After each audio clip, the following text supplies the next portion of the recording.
federal prosecutor and former U.S. attorney in Utah.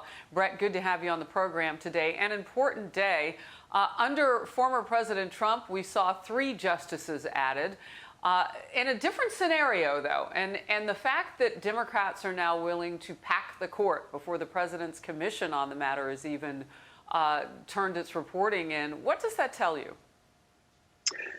Well, what it says is there really is no leadership on the Democrat side in Washington, D.C. right now.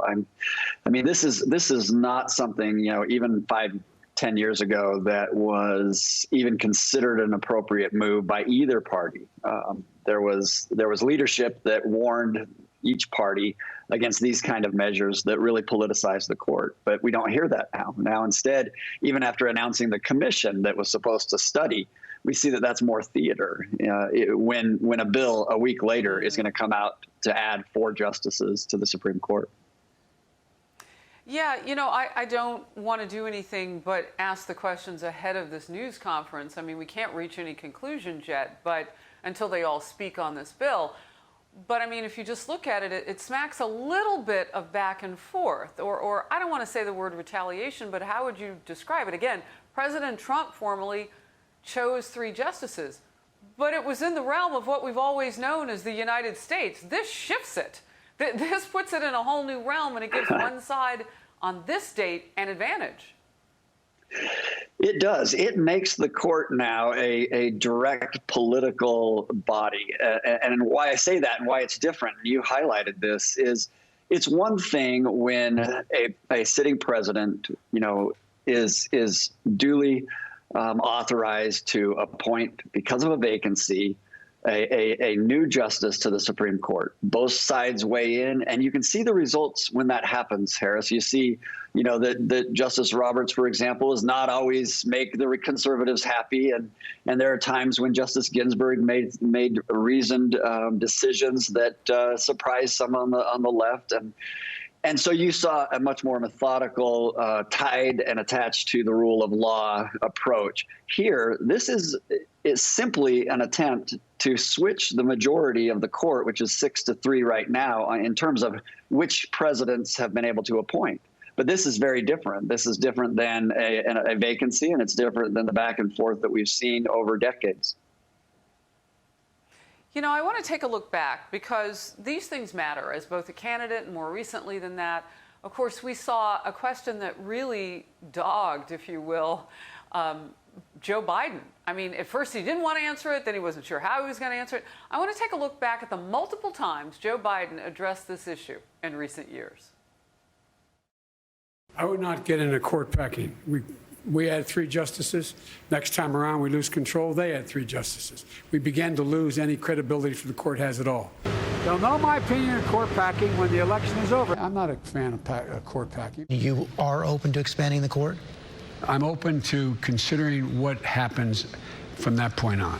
The last thing we need to do is turn the Supreme Court into just a political football. Whoever has the most votes gets whatever they want. Presidents come and go. Supreme Court justices stay for generations.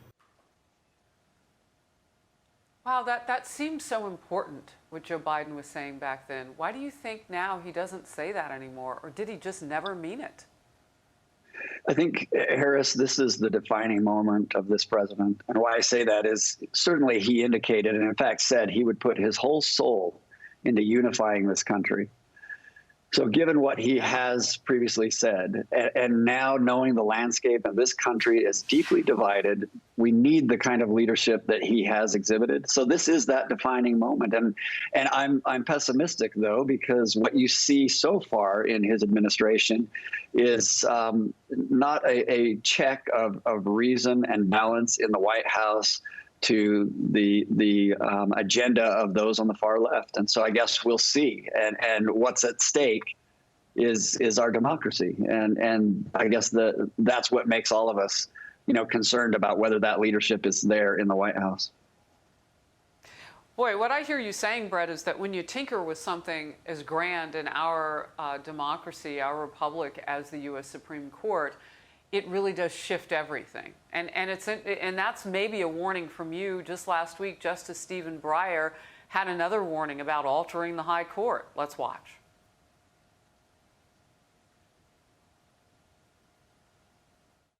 the court is guided by legal principle, not politics.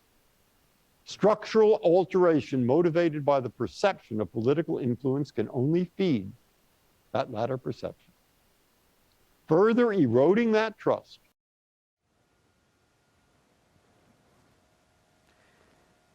Warnings, red flags. What happens if this bill were to become law? What you would see then is expectations of the court in line with the left's agenda. And look, both sides, conservatives, liberals, they're entitled to fight hard, to fight fair. What we can't have is stacking the deck. And both sides have attempted to do this in some ways. Now, though, this is an entirely different ballgame. The stakes are as high as they can get. And I think there are people that on both sides are trying to scream and hit the alarm bells and wake up the country. But whether that will happen, we don't know, because what we see is a Congress that has been filled with power now that they maintain both sides and don't seem to have anybody on the left saying, hey, maybe we should slow down and maybe we should consider the divide in this country. Brett Tolman, you're going to stand by with me, please.